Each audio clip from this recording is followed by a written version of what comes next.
Bonjour, à la première session, leçon de... c'est pas une leçon, c'est une discussion plutôt, de philo facile. Alors,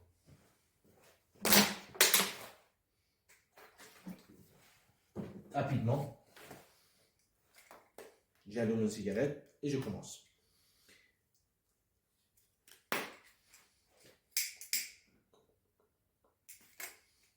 Je ne veux pas parler de la philosophie dans une manière ringarde, dans une manière ennuyeuse. Si vous voulez apprendre la philosophie dans une façon classique, comme on étudie ingénierie mécanique, vous pouvez trouver certainement beaucoup de ressources en ligne dans les bibliothèques, dans les librairies, dans les universités, tout ça quoi.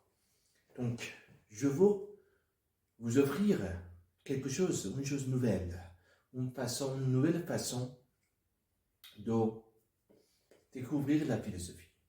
D'abord, ça sert à quoi la philosophie? Dans la vie, on prend des décisions. Comment? Pourquoi je décide de chercher plus l'argent dans la vie? L'avantage d'argent en avoir davantage. C'est-à-dire, mon salaire c'est 3000 dollars par mois. Je décide que je veux commencer une start-up et gagner 10 000 dollars, par exemple, après un an dans ma vie, par mois. Ça sert à quoi? J'ai 18 ans, je voudrais devenir un médecin, ou un pilote d'avion, ou juste un voyageur. Je veux voyager dans le monde entier pendant 5 ans. Ou non, je voudrais devenir un polyglotte. Non, je voudrais devenir un physicien, astrophysicien. Ou faire rien. Laquelle? Ça, c'est la philo. La philo n'est pas apprendre comme un robot les leçons, les théories, les idées des philosophes anciens, de Socrate, Platon, Emmanuel Kant, je sais pas, Schopenhauer, Nietzsche, tout ça. Non, ça c'est pas juste philo. Et aussi, c'est tellement varié et tellement riche par rapport à quantité que c'est impossible d'apprendre tout ça. Donc on pense, dans une façon ringarde des fois, on croit que c'est impossible. Laisse tomber la philosophie, c'est n'importe quoi. Alors, la philo, de quoi s'agit-il? Ça sert à quoi? Prendre des décisions dans la vie quotidienne. Ça, c'est philo. Deuxièmement, j'enseigne. Non, je parle dans une façon nouvelle, moderne. Est-ce qu'il y a, par exemple, ça c'est une question de philo, est-ce que dans chaque société, on garde notre vie privée pour nous-mêmes et il y a une image publique de nous, n'importe où dans le monde entier. Moi, je ne parle pas de ma vie privée en public, la plupart du temps, majoritairement, c'est comme ça dans la vie, dans le monde. Est-ce que ça c'est la juste? En pratiquant la philo, en pensant à la philo, on questionne les normes de la société. Intellectuellement, on n'accepte pas forcément. Oui, on obéit, c'est la loi, mais aussi on pense. Est-ce que c'est la juste? Il y a 50 ans, dans la ville de Boston, Massachusetts, État de Massachusetts, aux États-Unis, une femme de 60 ans ne pouvait pas courir dans le marathon. C'est tout, c'était pour les hommes. C'est juste ou non? Ça, c'est la philo. C'est quoi genre sexualité? C'est philo. Homme, combien de genres sexualité existe? Homme, femme, quoi d'autre? Mariage, ça sert à quoi? C'est philo. C'est quoi le sens de la vie? C'est quoi le sens de la vie? D'abord, on apprend dans la philo qu'il faut définir les mots. C'est quoi notre attente? C'est quoi la définition de sens? C'est quoi notre attente de mon sens? C'est possible de questionner, d'avoir cette question. C'est quoi notre attente? Le sens, ok, c'est définition. Peut-être oui, c'est le but de définir quelque chose. C'est sens, c'est quelque chose qu'on sent, quelque chose qu'on comprend. Voilà. Toujours facile, toujours intuitif. Laisse tomber le monde classique. Embrasser le monde moderne. Pourquoi pas? Pourquoi pas? Je suis nul. Alors, il y a des autres philosophes. Il y a des autres vulgarisateurs de la philosophie. Je ne veux pas être juste unique. Je veux être amical. Je veux vous apporter quelque chose de nouveau. Voilà. Alors, est-ce que Dieu existe? Par exemple, est-ce que Dieu existe? On commence avec les questions pour attirer l'attention. Juste, oui, philosophie c'est métaphysique, philosophie c'est ontologie. Dans la métaphysique on apprend, dans l'épistémologie on apprend, blablabla, les paroles. Ça sert à quoi? Ça c'est ennuyeux. Il faut commencer avec les questions des fois. Les questions. Dieu existe? Juste un raccourci. On a une petite existence. Ça sous-entend causalité. Si Dieu a créé existence, donc Dieu existe, ça n'a aucun sens. Cette question, c'est nul. Ok. Dieu, c'est qui? Un créateur. Ok. Dieu a créé causalité, Dieu a créé existence. Donc, est-ce que Dieu existe? Si Dieu existe, si la réponse est oui, on aboutit à une contradiction. Parce que si Dieu existe, c'est-à-dire, Dieu c'est une existence.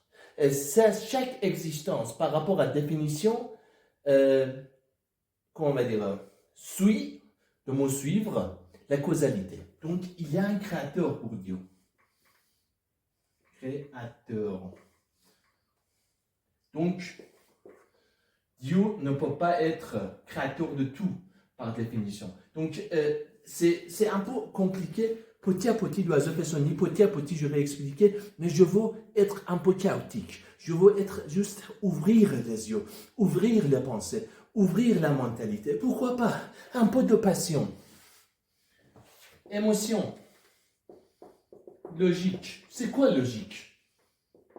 C'est quoi l'émotion? C'est quoi le rapport entre l'émotion et logique? Cette session, c'est chaos. Je ne commence pas avec le monde classique.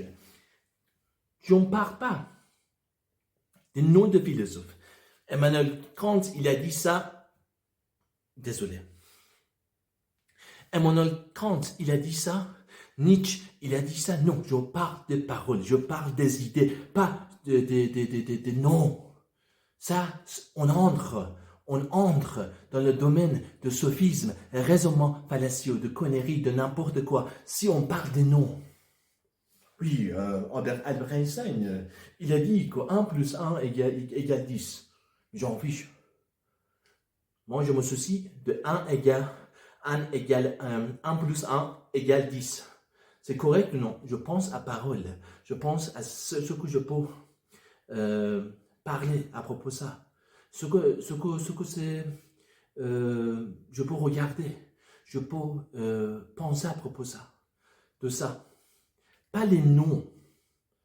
Ça, c'est totalement raisonnement fallacieux.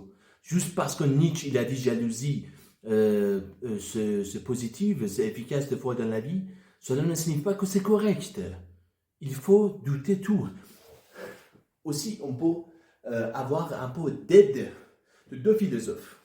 René Descartes, je doute, aussi Bertrand Russell, il a dit, douter tous qu'il existe, tous que n'importe qui dit, même moi. Des fois, peut-être, on ne doit pas douter dans la vie. Modération, non-modération. Extrémisme, c'est correct ou non dans la vie? Extrême gauche, extrême droite, ultra gauche, radical, c'est correct ou non? La réponse, modération, mais une réponse possible. Modération en modération. C'est-à-dire, des fois, il faut aller aux extrêmes, des fois être totalement stable. Un peu de folie dans la vie, c'est comme épice, c'est comme poivre sur une salade peut-être, sur une soupe, sur un repas. Donc, stabilité totale, être normal totalement, dans une façon persistante, peut-être, c'est horrible, c'est folie. Ça dépend c'est quoi folie aussi, définition de folie. Un peu de folie, un peu de passion, un peu de fureur, ferveur, machin comme ça, parler, n'importe quoi. Pas avec beaucoup de confiance, pas avec certitude, mais oser parler, faire des erreurs, même avec grand prix des fois. C'est nécessaire. Folie, c'est nécessaire, un petit peu. Folie contrôlée, c'est nécessaire. Pourquoi pas? Philosophie, c'est à propos quoi? Philosophie, c'est à propos la vie qu'on mène chaque jour, les décisions qu'on prend. Est-ce que le libre arbitre existe? Tout se détermine. Le futur est déterminé ou non? On vit dans un film ou non? La guerre, ça sert à quoi? Le paix, ça sert à quoi? Communisme marche dans cette vie ou non? Intelligence artificielle va conquérir tout le monde, va annuler, diminuer les quantités de travail ou annuler totalement la notion de travail, boulot, travailleur ou non. La philosophie entre dans n'importe quel sujet. La philosophie n'est pas séparable de la vie. La philosophie n'est pas séparable de la science. Voilà. La philosophie est mariée avec créativité. Les pensées philosophiques. Pourquoi pas? Pourquoi pas? Donnez-moi une raison. Si j'ai tort, si je me trompe, j'ai tort. Donnez-moi une raison. Si je suis digne de votre attention, de votre commentaire, de votre discussion, de notre conversation, si il y aura une conversation, j'espère. Apprendre les langues. Oui, ouvrir nos horizons vers les nouvelles cultures, ça sert à quoi? C'est quoi les inconvénients, les avantages d'apprendre une langue? Je saute de l'un à coq, intentionnellement, consciemment. Une des plus belles choses dans la vie, inconscient, conscience.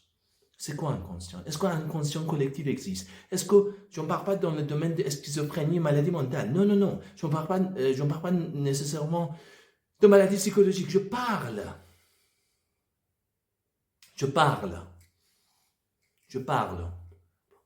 d'inconscient. Et inconscient de Freud, inconscient collectif de Carl Jung.